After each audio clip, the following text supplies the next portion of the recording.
It's just a little office thing, my sister snickered on the family chat. No need to cancel my birthday dinner for her pretend stage. Mom replied with a heart emoji. Priorities, sweetheart. Then my aunt, tell her to take pictures and post later. We'll like them. Hy everyone, my name is Marin Elwood, I'm 31. The lights at City Hall hum like bees in a glass jar, and I can taste the copper of nerves at the back of my tongue. If you've ever worked 10 years for one moment and then watched your own family vote against it, you know that particular ache, the kind that sits between your ribs and refuses to move. I smooth the lapel of my navy blazer. The fabric is new but already creasing at the elbow where I fidget. The auditorium smells like polished wood and warm microphones. Colleagues wave, their spouses cluster in soft bouquets of perfume and cufflinks. 3 seats in the front row, mine, are empty. My name is on them in thin gold letters, Marin Elwood, honoree. Beside it, 2 placards, reserved, family. The little white tents look like unclaimed houses in a careful neighborhood. A stagehand presses a program into my palm. Congratulations, she whispers. Thank you, I say, and my voice is steady in the way a tightrope is steady, only because I don't look down. Backstage, the curtain edge brushes my shoulder like a slow tide. I picture the table at my sister's party, sparklers in a cake, my kids in paper hats because birthdays are fun, my husband's laugh filling whatever space I used to take. Somewhere between anger and awe, a thought lands, if love is a room, they keep locking me out of it. The MC announces my division. Applause swells, river strong. I step into the wash of light. For a second, I see everything, not the faces, but reflections, the gloss on the grand piano, the shine on the podium, my life trimmed sharp as a suit. My phone vibrates inside my blazer pocket, one short buzz, then a relentless staccato. I shouldn't check, not here, not now. But the vibration becomes a drumline against my ribs. I slide the screen up beneath the podium lip, hidden from the crowd. A text from my husband blooms open, we need to talk. Urgently. Above it, a number that knocks the breath from my lungs. Husband's 45 missed calls. The ceremony ended in a storm of applause, but I couldn't hear any of it. My mind kept replaying that screen, 45 missed calls, all from the man who didn't even show up. I stepped off the stage to a blur of shaking hands and congratulations. Cameras flashed, colleagues hugged, the dean said something about exemplary leadership, and all I could think was, why call 45 times when silence had already done the damage? Outside, rain slicked the marble steps. My heels clicked through puddles as I dialed him back. No answer. Then again. Nothing. I finally texted. I'm on my way home. Whatever it is, we'll talk there. The car smelled faintly of perfume, not mine. I noticed it the second I turned the key. It wasn't strong, just a ghost of something floral and wrong. My hands trembled as I drove, headlights cutting through the downpour like questions without answers. When I pulled into the driveway, my sister's party lights were still visible across town on social media. Live streams of laughter, candles, my kids blowing bubbles behind her cake. My husband's arm around her boyfriend's shoulder. My entire world, celebrating someone else. The porch light flicked on automatically as I stepped up. Inside, the living room looked rearranged. A half-packed suitcase stood by the couch. His jacket was missing from the rack. My son's soccer cleats gone. The house felt hollow, like it had already decided to forget me. Then his text came through. Don't come home angry. Let's just talk first. I stared at it until the words blurred. Angry? I wasn't even there yet. Upstairs, the bedroom door was slightly open. My reflection in the hallway mirror looked like a stranger, mascara streaked, smile cracked in half. I pushed the door slowly. The bedspread was folded, the nightstand cleared, the framed photo of our wedding replaced by a yellow sticky note. I picked it up with shaking fingers. 4 words, written in his quick, careless hand. You'll understand soon enough. A thunderclap cracked outside, sudden, violent, and the house fell silent, waiting for what came next. The sticky note trembled in my hand. The ink was smudged, like he'd written it fast, or angry. I sat on the edge of the bed, the silence loud enough to make my heartbeat sound like footsteps. The house felt colder than the rain outside. My phone buzzed again, this time from Lydia, my neighbor and friend from down the block. Marin. I don't know if I should tell you this. But I saw your husband leaving an hour ago. He wasn't alone. I typed back. Who was with him? No reply. Just those 3 grey dots that blinked, then vanished. I looked at the sticky note again. You'll understand soon enough. Understand what? That he missed my ceremony? That he left me to celebrate my sister like she was the only woman in the family worth clapping for? My phone rang. This time, it wasn't him, it was my boss. Marin, the governor wants to meet you tomorrow morning. Your speech went viral on the civic stream. You were phenomenal. I forced a laugh. Thank you. The moment I hung up, I wanted to cry. Success meant nothing when home had just evaporated. I finally opened Lydia's message. Marin, it looked like your sister's car. My throat closed. I reread the words a dozen times, hoping they'd rearrange themselves into something else. It looked like your sister's car. I walked to the kitchen, every step heavier than the last. The fridge still had their dinner leftovers, the pasta I'd made that morning. 2 plates gone. The third untouched, covered in cling wrap like a time capsule. The rain intensified, tapping the glass like someone knocking softly. I turned off the kitchen light, phone still in my hand, and scrolled through my sister's social feed. She had posted 15 minutes ago. Best birthday ever with my favorite people, red heart #party popper. In the video, my husband's reflection appeared in the glass door behind her, head down, smiling. I didn't blink. Didn't breathe. Didn't scream. I just whispered to the empty room, you really did make it to her party. Outside, the rain stopped, but something inside me had only just begun to fall. I don't remember locking the door behind me, but I remember the sound, the metallic click that felt like an oath. The kind you take when there's no one left to believe in you. My heels echoed across the wooden floor as I paced. The phone screen glowed with the paused video from my sister's feed, frozen on their laughing faces. My husband's hand resting casually on the back of her chair, his wedding ring glinting like a dare. For 10 years, I'd stood beside that man, through layoffs, debts, every late-night emergency that tore holes in our savings and sleep. I'd ironed his shirts before interviews, driven him to hospital shifts, edited his resume. But tonight, the promotion was mine, and the silence was his answer. A car pulled up outside. Headlights swept across the living room wall. My heart lunged before my body did. I wiped my face, straightened my blazer, and opened the door. It was him.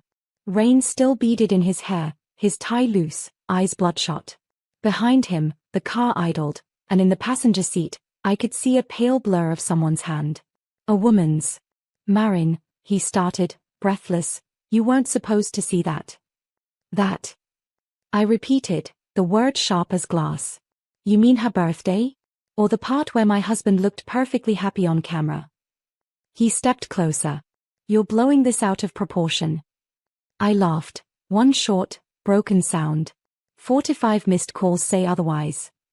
He sighed, rubbing his forehead. It's not what you think. Then tell me what I think, I whispered. He didn't answer. Instead, he looked past me, into the house, at the suitcase by the couch. I need space, he said finally. The kids are with your sister for the night. We'll talk tomorrow. Please, don't make this worse. He turned toward the car, and the silhouette inside shifted. My stomach dropped. Because even through the tinted window, I could recognize the faint shimmer of my sister's silver dress. He got in. She turned. Their eyes met mine for half a second before the car rolled away into the wet night. And in that half second, something inside me stopped being his. I didn't cry that night. Not once. I just stood at the window, watching the rain stitch silver threads across the street where their tar disappeared. It was strange, how betrayal doesn't sound like shouting or breaking glass. It's quieter than that. Like breath leaving a body. At 3:12 a.m., my phone buzzed again, a single message from my sister. You'll understand eventually. Don't hate me. The same phrase. You'll understand soon enough. I stared at it until dawn painted the blinds pale gray. Then I understood something. They weren't sorry. They were preparing me. By morning, the storm had cleared, but my thoughts hadn't. I packed a small bag, nothing dramatic, just essentials, and left before the neighborhood woke up.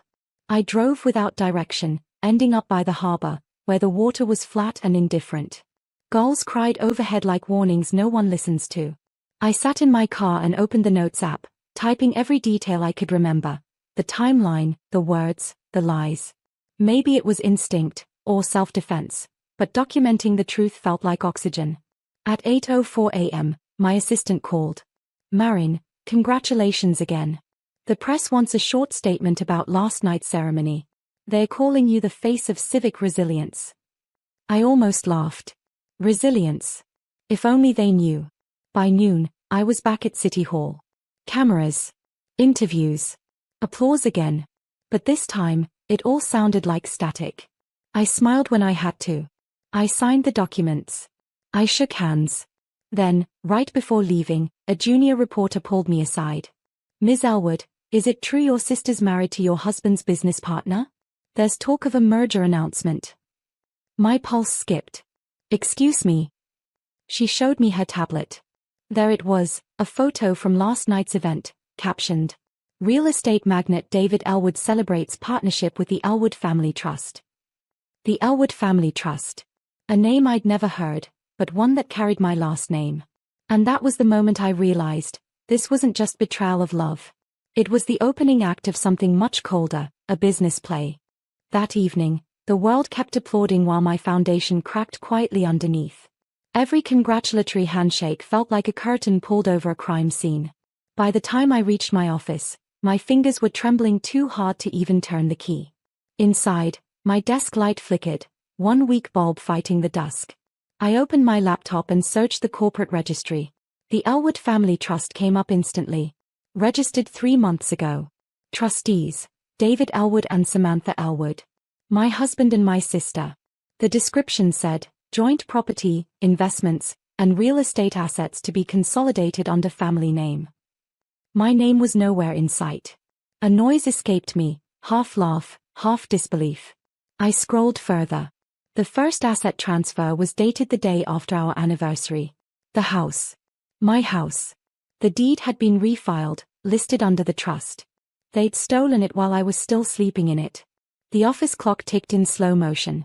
I clicked every attached document, eyes burning. One by one, I saw what they'd done, our savings, my equity shares from work bonuses, siphoned through accounts under his management. He'd been moving everything quietly, preparing for this moment. My husband hadn't just betrayed me emotionally. He'd erased me financially. I closed the laptop and pressed my palms against my eyes until stars flared behind them. Somewhere inside, the part of me that once believed in family just collapsed. When I finally looked up, my reflection in the office window didn't look broken. It looked deliberate. Calm. Calculating. I took a breath, wiped the tear I hadn't realized had fallen, and whispered, if they want to build an empire on my silence, they're about to learn how loud I can be. I opened a new folder on my desktop and titled it, Project Reversal. Inside, I started gathering everything, receipts, screenshots, statements, every single email where he'd called me the public face of our family. He wanted me to be the face. Fine. I'd make sure the whole world saw it, when his empire burned down under the spotlight he'd built for me. The next 48 hours blurred into quiet warfare. I didn't scream, didn't confront, didn't beg. I just worked, methodically, invisibly. Revenge doesn't start with fury, it starts with focus. I filed a confidential report with the city's fraud division, attaching every transfer he'd hidden behind family trust. Then I met with a lawyer, not one from his firm, but mine, an older woman who'd seen too many wives left penniless. She read through the documents with slow, measured calm. When she finally looked up, her eyes softened. Marin, this isn't just betrayal. It's embezzlement. You've got leverage and power. That word, power, felt foreign, almost dangerous on my tongue. We filed a formal injunction, freezing every joint account, every property title. Legally, nothing could move until an investigation cleared. For the first time in years, I didn't feel like the one being left behind. That night, my husband called. What did you do? His voice cracked through the speaker like static. What I had to, I said evenly. You ruined us. No, I corrected. You did that when you made a trust that didn't include the one person who trusted you. He exhaled hard, a mix of panic and disbelief. You'll regret this, Marin. I smiled faintly into the silence. Maybe. But you'll remember it longer. By morning, news outlets were calling. My speech from the ceremony had gone national, the rise of integrity in leadership. The irony was cruel, almost cinematic. Reporters wanted follow-ups, and this time, I accepted every invitation. When they asked about family values, I spoke carefully, my words sharp enough to cut glass. Integrity isn't about loyalty to those who betray it. It's about protecting truth, even when it costs you comfort. The clip went viral. My husband's company shares dropped the next day. My sister's smiling face disappeared from social media. And for the first time since that empty ceremony night, I felt something return, not joy, not even peace, but the quiet steadiness of someone reclaiming their own name. Because Maren Elwood was no longer their story to write. 2 weeks later, the courtroom smelled faintly of paper and polished wood, the scent of endings. My husband sat 3 rows ahead, jaw tight, hands clenched. My sister avoided my eyes completely. The same woman who once braided my hair now twisted her bracelet until it almost snapped. The judge's voice was calm, almost detached. Given the fraudulent reallocation of marital assets, the trust hereby stands dissolved. All properties and holdings revert to Ms. Maren Elwood. It was over. Just like that, with a gavel and a silence so sharp I could hear my heartbeat echo. Afterward, reporters gathered outside the courthouse. Cameras flashed, questions collided in the air. How does it feel to win? I smiled, but not the kind people post online. The kind that carries weight. It's not about winning, I said quietly. It's about remembering who you were before they made you doubt yourself. By evening, the house was mine again. Empty, but honest. The suitcase still sat by the couch, his. I left it there. Some memories don't deserve to be unpacked. My kids came home the next morning. They were hesitant, unsure which parent was the villain in this version of the story. I didn't rush to explain. I just sat with them, made pancakes, and let the house smell like something good again. My daughter looked up mid-bite and said, "Mom, are we okay now?" I smiled softly. We're getting there. Weeks passed. My promotion turned into a permanent post. My speech was still being quoted in leadership seminars across the state. People called it inspiring. They didn't know the price of that inspiration. Sometimes, I drive by my sister's old apartment, the one she can't afford anymore, and I park for a moment, just long enough to see the empty balcony. Then I drive on, not out of revenge, but closure. Because I learned something no ceremony could teach. Silence can destroy, but it can also rebuild. And when you rise quietly, no one sees it coming. As I closed my office blinds one last time that night, I whispered to the dark, a promise, not a threat. I'm finally free.